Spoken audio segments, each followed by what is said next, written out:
Pemirsa masih di IDX Succession Closing dan di segmen ini kami akan mengajak Anda untuk menyimak topik pilihan yang berhasil dihimpun oleh tim redaksi kami.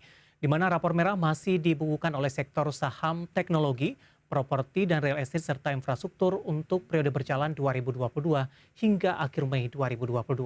Emiten mana dari ketiga sektor ini yang masih menarik untuk dikoleksi jika dilihat dari sisi valuasinya? Mari kita simak informasi selengkapnya dalam tayangan berikut ini.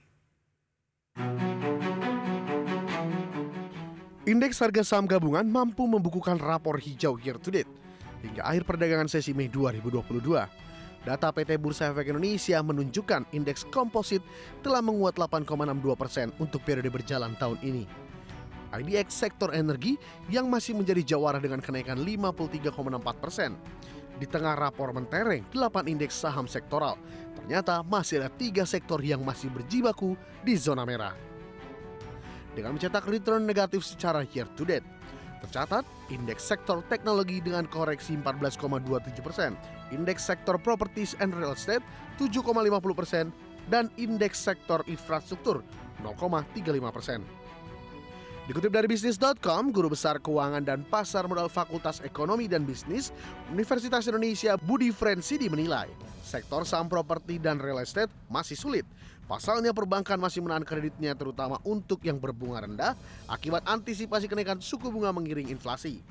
Sementara saham teknologi tertekan karena sudah kemahalan dibanding dengan industri lainnya dan sebagian besar sektor ini tak mempunyai fundamental yang bagus. Berdasarkan data Bloomberg hingga sesi terakhir Mei 2022, mayoritas emiten dalam indeks sektor teknologi memiliki PER di atas 10 kali. Tercatat PT Distribusi Voucher Nusantara Tbk atau emiten dengan kode saham DIVA dengan 1,07 kali, PT Galva Teknologi Tbk dengan 8,13 kali, dan PT Zirexindo Mandiri Buana Tbk dengan 9,21 kali.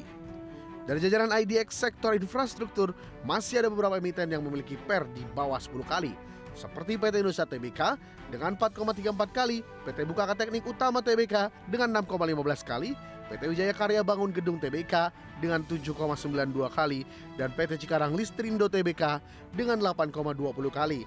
Untuk sektor saham properti dan real estate, ada sekitar 12 emiten yang memiliki PER di bawah 10 kali. Salah satu yang terendah yakni PT Megapolitan Development Tbk dengan 0,51 kali. Sejumlah analis menilai sektor teknologi masih akan cenderung tertekan hingga akhir 2022. Kinerjanya dianggap tak memenuhi ekspektasi investor, serta kenaikan suku bunga The Fed menjadi penyebabnya. Emiten di sektor real estate dan properti juga dinilai terdampak sentimen kenaikan suku bunga The Fed. Hal itu memicu kekhawatiran langkah serupa akan ditempuh Bank Indonesia. Meski demikian, sektor saham properti dan real estate dinilai berpeluang mengalami pertumbuhan pada semester 2 2022. Optimisme ini didasari oleh pemulihan ekonomi dan mobilitas masyarakat yang kembali normal. Berbagai sumber IDX Channel.